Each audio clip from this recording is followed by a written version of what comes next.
where we believe there is a power for good in the universe greater than we are, and we can use it.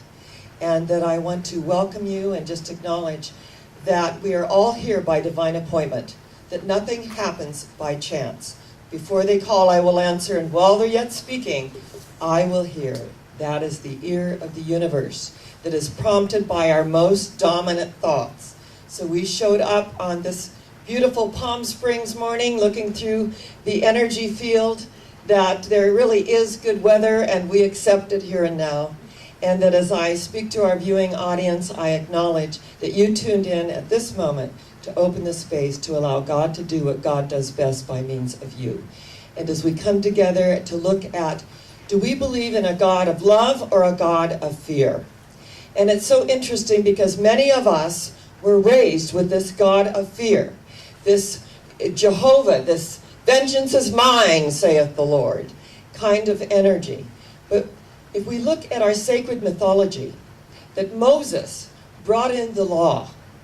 And, it's kind of interesting. He did throw down the first set of commandments and had to go back and get some more. But he was only human, as we say, right? And Moses brought the law, and Jesus brought the love. That love points the way, and law makes the way possible, because there is a divine order in the universe. So when we look at a God of love, a benevolent presence, an energy that lives and moves and has its being at the center of our one life, that energy is the truth of who we are, because we are all co-creators with this higher power, whatever name we choose to put on our God. Yahweh, Jehovah, Father, Mother, First Cause, higher power, whatever works for us. To know that which is within us is greater than that which resides in the world of conditions, appearances, and effects. So as we open the space this morning to allow God to do what God does best by means of us, we go into the heart center. We make the longest journey on the planet, the 18-inch journey from the head to the heart, because the heart is the doorway to the soul, and it opens. And as the heart opens, we know in whom we live and move and have our being. We know that divine connection, that energy that allows us to feel that oneness beyond color, race, creed, or sexual orientation, because our God is a God of oneness. And as we feel this energy, this God of love, we look out on our world and we begin to know the truth rather than judging people, places, and things. We begin to stand in compassion. We begin to know the truth. And as we begin to know the truth energetically, things unfold in our lives in miraculous ways. And it doesn't mean that we don't go through our challenges. That this is a very challenging time for many of us. And it's interesting. I think of when Jesus was on the cross and the thief on the left said, "Save yourself now, King of the Jews." Like, who do you think you are? And the thief on the right said, "Am I forgiven?" And Jesus said, "Yes." And he said, "Today thou wilt be with me in paradise." That we have to die to the ego. We have to die to what's not working. We have to release energetically all those things that no longer serve us. When Buddha was with his devotees in a circle, there was a little flower growing in the grass, and he just picked it up. And all his devotees were kind of thinking, what is he thinking? And one of his devotees smiled. And in that smile, he saw the face of the universe in that flower, and Buddha nodded and said, "You understand that in the face of all life, the universe is gazing back at us."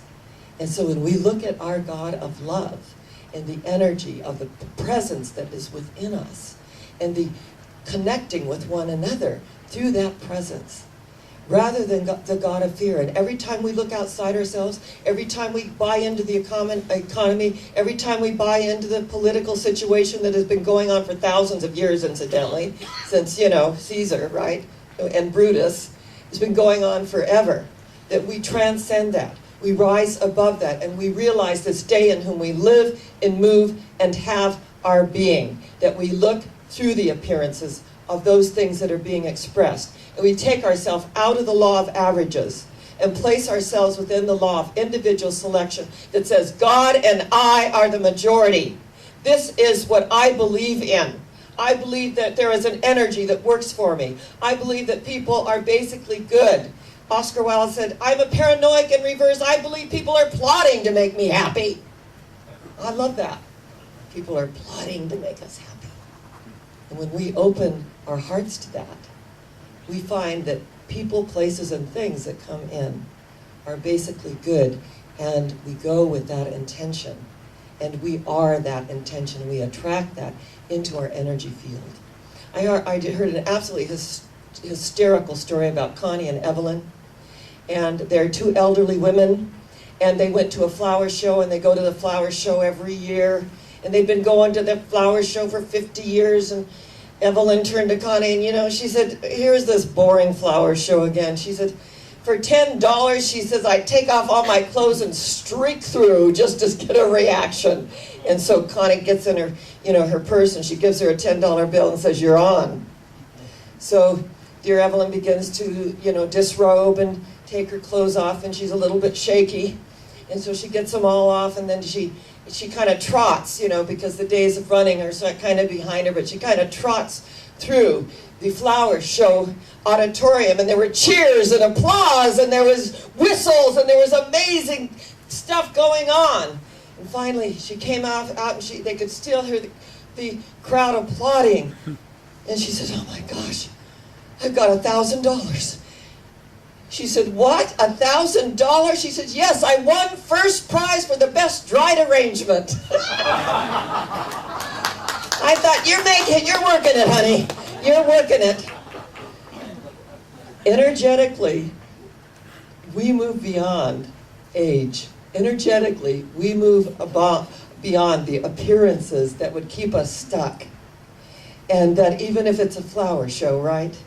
And energetically, when we know that joy is the most infallible sign of the presence of God, that God is love, and they that dwelleth in love dwelleth in God, and God in them, and the recognition that we arise to this knowingness, that every time that we laugh, we're on an instant vacation, that the endorphins are raising within us, that we don't have to take pills to get the endorphins raised and the energy to feel that joy within us, and that when we recognize that since the beginning of time that we've all gone through challenges, and I thought of Jesus on the cross, and I thought, we're going through a major, major challenge right now. And what was so wonderful with this Masonic temple opening up, that Marvin came to us and thought, since we were going to be moving our Wednesday night live service, since they were raising the rent 100%, and interestingly enough, he said, go over there and see about Wednesday night live.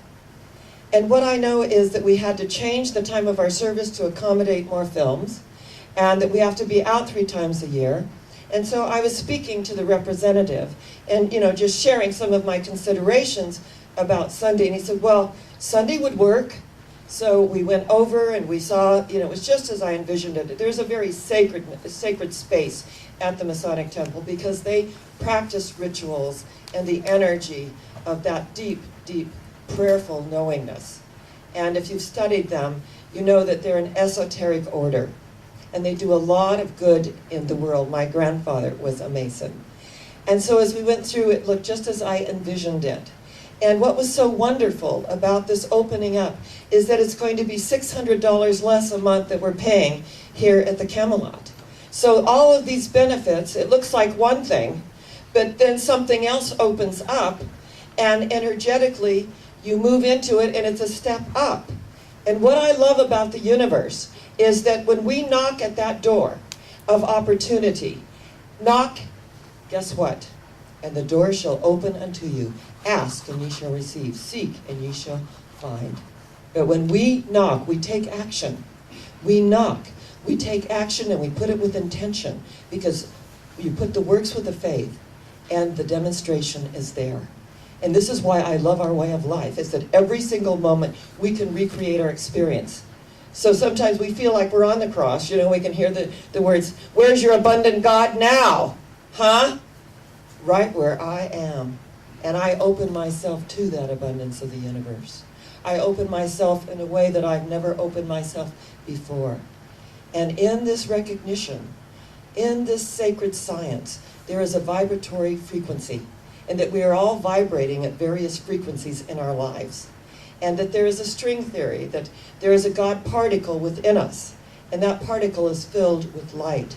And the more that we meditate, the more we acknowledge this light, the more kindness, the more we give the benefit of the doubt, the more that light generates and becomes brighter and brighter and brighter. We have such a divine opportunity to see past whatever is being expressed. And when we begin to open that space and to acknowledge that today is a new day, thank God it has never been lived in. And I'm going to take this precious day and do something wonderful with it. And when our energy isn't always what it needs to be, we just feel the energy of the universe flowing through us. And those are the times that we rest and we go within. We don't try to force the universe. When all the disciples were asleep in the boat, you know, the storms came and they were afraid and they woke Jesus up and they said, you know, if we're going to drown, we're going to drown. Look at this downpour and we're in this tiny little boat and the ocean's so big. Jesus said, "Oh, ye of little faith." He just spoke to those waves. He spoke to the emotional body and said, "Peace, be still." And everything calmed, because his knowingness was so great that not even the gates of hell could prevail against it. Not all of the things that go on in the world can prevail against us when we say, "Peace, be still," emotions. Peace, be still, monkey mind that chatters and telling us we're not good enough, we're not young enough, we're not this, we're not that. Peace, be still. And when we calm that energy field, something happens to our heart. We begin to be in that divine heartbeat of life. And we begin to live in the ever-present moment of now, beat by precious beat, moment by precious moment. I want to share something in the Science of Mind textbook by Dr. Ernest Holmes, who is the founder of the Science of Mind movement. And he said something so profound. And what I love about Dr. Holmes, he said that this is a practical application. This is not a preaching order, it's a teaching order.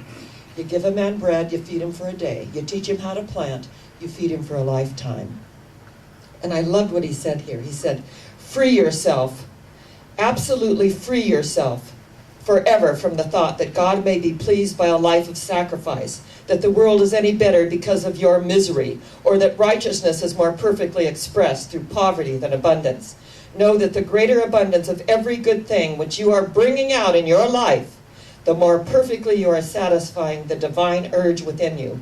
Anything you can dream of is not too big or too great for you to undertake, if it hurts no man and brings happiness and good into your life.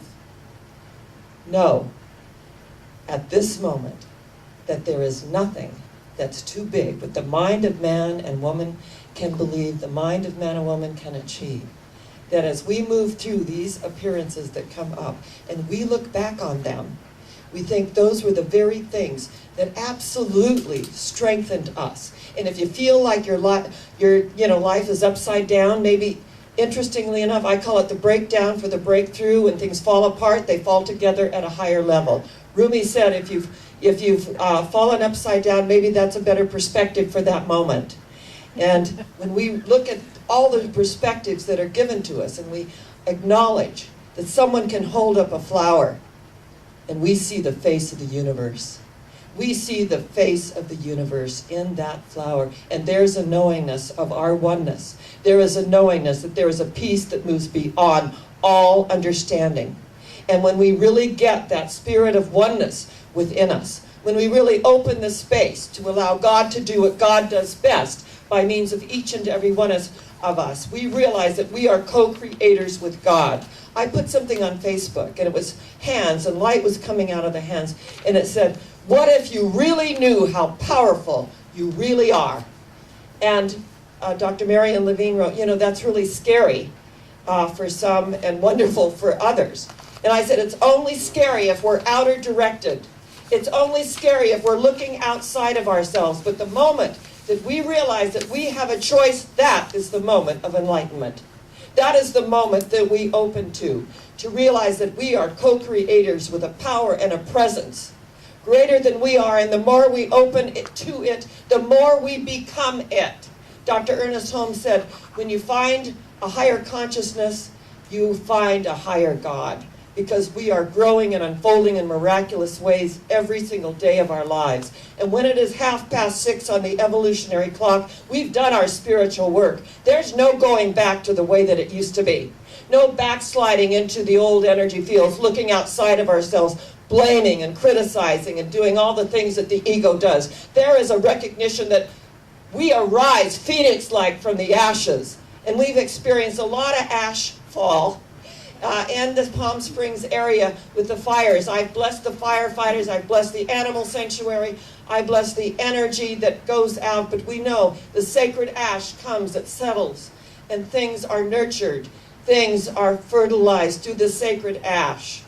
And we arise phoenix-like through the experiences that we go through. We arise through it as the great firebird, and allowing all those things to return to their native nothingness from whence they came, because the truth is they are neither person, place, nor thing, only the life and the energy that we have given unto it. Do we really understand that? Where thought goes, energy flows. And the more I put that negative thought out there, the more I experience negativity. The more I open myself up and I bless it all of it. When I bless it all, I neutralize it. And when I neutralize it, I begin to open to the divine reality of why I am here. Look at why you are here. Each and every one of us is here to fulfill a destiny, that we have a divine appointment, to do our divine thing. And at those moments we think, well, I'm not really making a difference. Yes, you are. And the more that we put that energy out there, the more that we stand in the truth, realizing that we're going to shine this light, we're going to put the works of the faith. There are coalitions out of grassroots energies that have come forth and made a tremendous difference on the planet. I'm a child of the 60s. We did a lot of that. And we laid a foundation for the environmental movement, the ecology, civil rights, all the things that came out of the 60s. It was pretty extreme. I was one of the conscious ones. And so, I didn't inhale. And out of that, here we are. We get to recreate our experience on a higher level. And when we recognize the face of the universe and the flower, the whole world opens up for us. We are so blessed to be in this way of life, aren't we? We are so blessed to acknowledge that there is a power and a presence in the universe greater than we are, and we can use it. It's available for us. A God of love or a God of fear? I choose a God of love, don't you? A God of love. So today, as we acknowledge that we are going higher, that all of these experiences have brought us together, that God is our source, and we are going what? Higher yet. Where are we going? Higher yet. Where? Higher yet. And that does make all the difference. God bless you. I love you, and it's an honor. So it is.